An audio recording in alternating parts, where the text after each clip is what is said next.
Deuxième récipiendaire donc de ces insignes de l'Ordre des francophones d'Amérique, du Québec, M. Benoît Pelletier.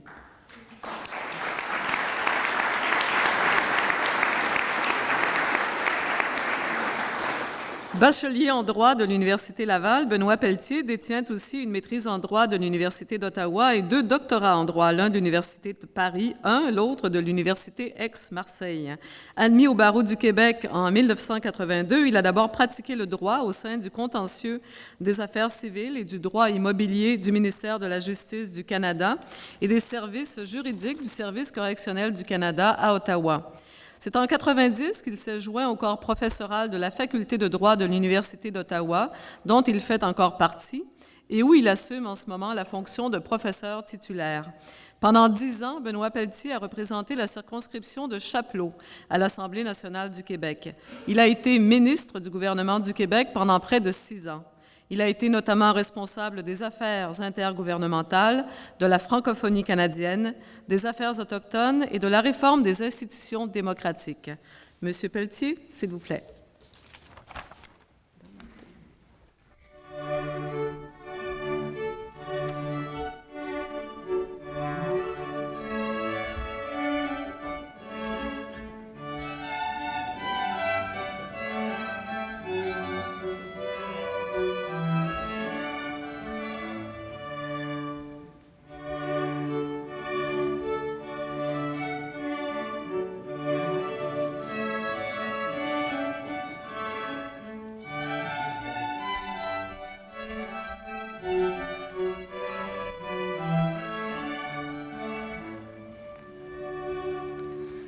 Merci beaucoup, chers amis, distingués invités, ex-collègues, que je revois avec beaucoup de plaisir aujourd'hui.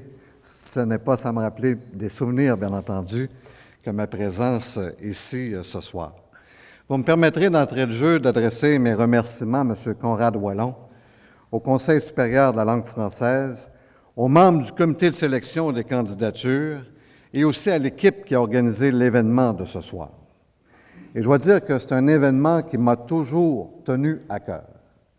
Je dis toujours parce qu'il fut une époque où je participais à cet événement en tant que ministre, bien entendu, et ce soir, je me retrouve de l'autre côté.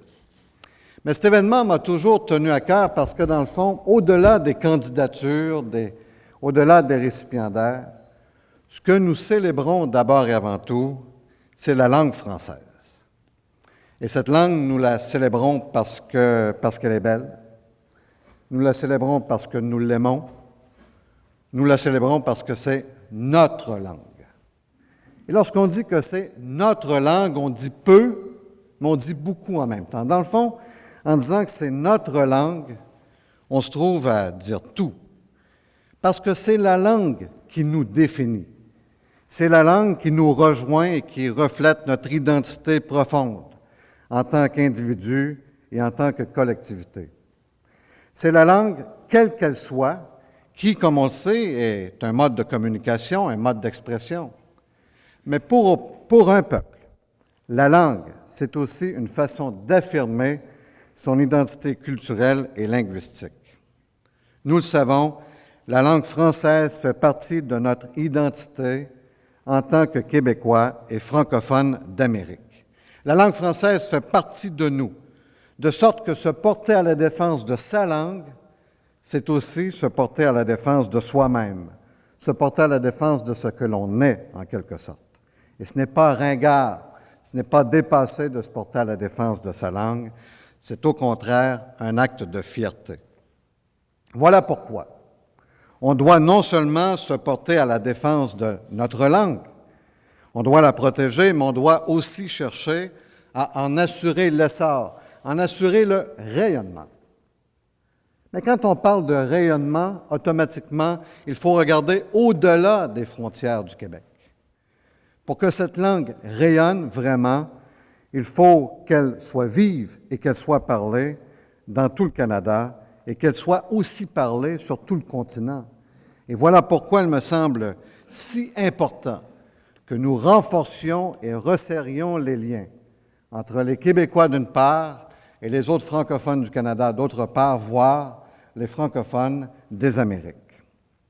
Voilà aussi pourquoi nous avons le devoir non seulement de veiller à l'épanouissement de notre langue, mais nous avons aussi le devoir de la transmettre, cette langue, à la génération qui nous suit, laquelle aura elle-même, à son tour, un jour, le devoir de faire de même. Voilà aussi pourquoi chaque francophone et francophile, peu importe où il ou elle habite, peu importe ses origines, a le devoir de contribuer à la promotion de la langue française et aussi le devoir de contribuer à la consolidation de la langue française, voire au renforcement du statut international du français. La langue française est porteuse de valeurs, on le sait. Et dans le fond, ce sont ces valeurs qui, aujourd'hui, inspirent les Québécois et qui, dans le fond, façonnent tout le Québec. Il m'arrive parfois de dire que la langue est un pays. Ce que je suggère en cela, ce n'est pas qu'à chaque langue doit correspondre un pays. Ce n'est pas que dans un pays, il ne doit y avoir qu'une langue, ni même qu'une langue officielle. Ce que je veux dire, tout simplement, c'est que la langue favorise les rapprochements. La langue permet d'ériger des ponts entre les individus et entre les collectivités. La langue permet aux gens de dialoguer au-delà de leurs différences, au-delà de leurs croyances, opinions, au-delà finalement de leurs allégeances aussi.